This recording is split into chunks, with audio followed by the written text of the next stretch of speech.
that he used to eat delicious things like duck and chicken, but now it's downgraded to some potatoes.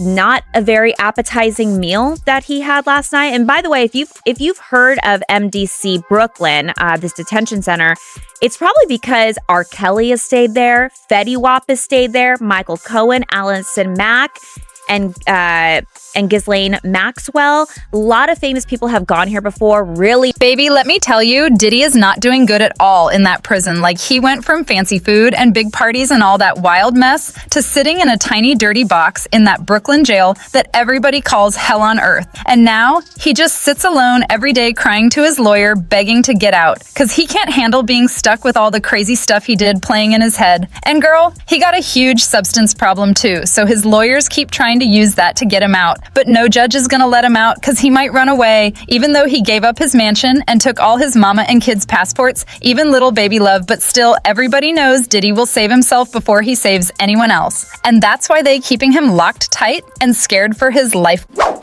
It's obvious that he didn't think it was going to ever come.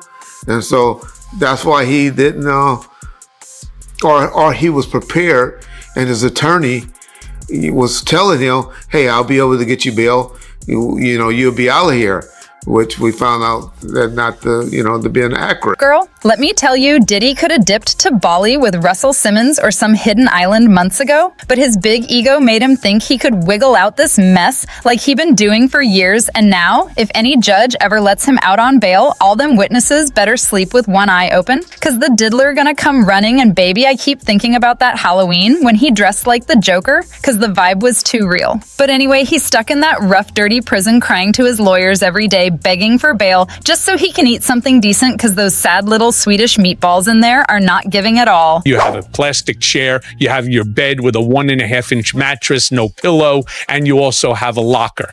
So you basically have 3 feet by 5 feet to move around. So you have a basic 15 square feet. It is a horrible, horrible place. Demeaning if you're an inmate, right? Because when you come into the facility, like say Sean Puffy came in last night because they arrested him. He has to go through a search. They have to bring him into the receiving room. They have to make him take all his clothes off. They have to search his clothes, search him, make him run his fingers through his hair, open your mouth, turn around, squat, cough, all of that. That's, it's traumatic. There's no other way to say it. And, they send you to the housing area, and then you're in a room that you've never been in before, and it's just one bed there for you, and the bed is a twin size bed. He's probably used to sleeping in king size beds with all the comforters and pillows and a television set, and he doesn't have that now. He's in a cell, and his cell is no better than any other cell that's in there. So if the cells are run down, his cell is run down too. They're not gonna put him in a special suite or anything like that. He's gonna get what everybody else gets. Baby, his lawyer's out here crying, saying prison is Diddy's personal hell, and he having nightmares every night. But please, he had like 20 years to fix himself, so nobody got extra pity left for Puff Daddy, because now he gotta wake up at 6 a.m., make his bed clean, his little room before breakfast, and he only gets to shower 3 times a week with folks checking on him nonstop since he on watch. And girl, I just know that whole place smells like grown man funk, drifting from cell to cell. Not only is P. Diddy behind bars, but now he's on I'd watch in one of the most dangerous jails in the— Girl, the new T says he's so scared of getting Epsteined in that place that he not even eating anymore, just shaking in that cell. Like this is the end for him. But they can't have this guy. It would look kind of funny. Now imagine if somebody got to one of the correctional officers, and this could happen. They don't make a lot of money. And there's people out there that he has things on that do have a substantial amount of money. Imagine if someone paid someone off on the inside to actually poison his food, give him a heart attack, and no one would really think anything of it. So that may be one of the reasons he's not eating. He's really, really paranoid. He's really, really scared. He doesn't know what to think. He doesn't know who to trust or what to believe. Girl, the feds really out here running their own little making the band.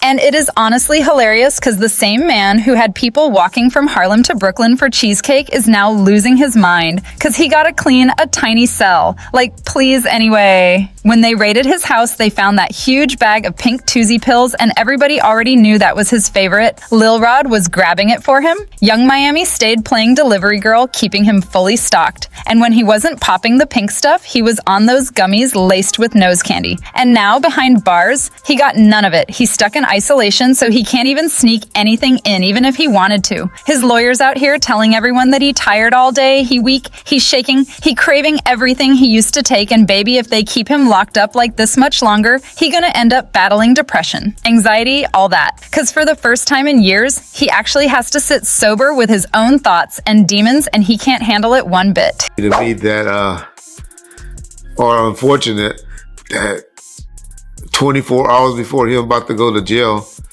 knowing he had to turn himself in, he's still doing. And y'all remember the second thing that I told him to do? If y'all ever really listen to Reggie Wright, I said, dog, check yourself in the rehab. Because when you go to prison or go to jail, that first couple of weeks, it's going to be hard. It's going to be rough on your ass. Get cleaned up. I'm sure Diddy is in there right now, shivering like a little,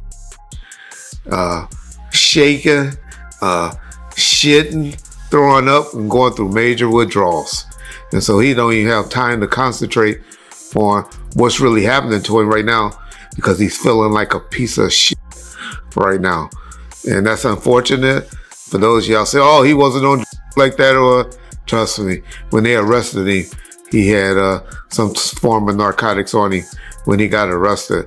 And if anyone can tell that he had a issue, then you just being naive, or you just a stupid. Girl, let me spill this tea real quick because everybody in that jail whispering that he not getting any real sleep at all, and he walking around looking tired and stressed because he only gets sad little potatoes and boring cereal every day, and he keeps saying the food tastes old and not cooked right, and now people talking like he's scared and hungry at the same time, and honestly, it is giving total mess vibes right here. Someone said, quote, he's be wording about cereal. I thought he liked those Frosted Flakes, end quote. Okay, listen, let me tell you how he acts now. Because when he not eating or cleaning or trying to sleep, he keeps whining to his lawyers saying he cannot deal with that nasty food anymore, and he talking about how his body hurting from the withdrawal stuff, and he making it sound like he the only one suffering, but honestly, nobody really crying for him except maybe Stevie J and Young Miami since their money flow dried up. And the wild part is that people still not believing a single thing he's saying because it all feels like one big sorry act. Quote, he's not rotting, he's withdrawing from 30 years of daily use. Not to worry, his lawyers are committed to fight for him until he runs out of money. And another quote, Diddy is being held in the worst prison on earth, which is in Brooklyn and close to Junior's, which is the cheesecake place that made the contestants of Making the Band walk there at 10 p.m. to get him some cheesecake. This almost feels poetic. End quote.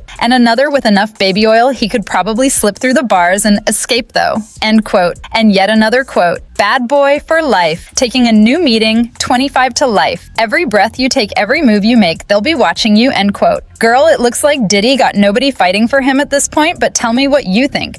Because do you really see any way he can sneak out of this and somehow get bail? Because that sounds crazy to me, and we can chat in the comments, but make sure you hit like and subscribe before you go. And I will catch you in the next video, okay?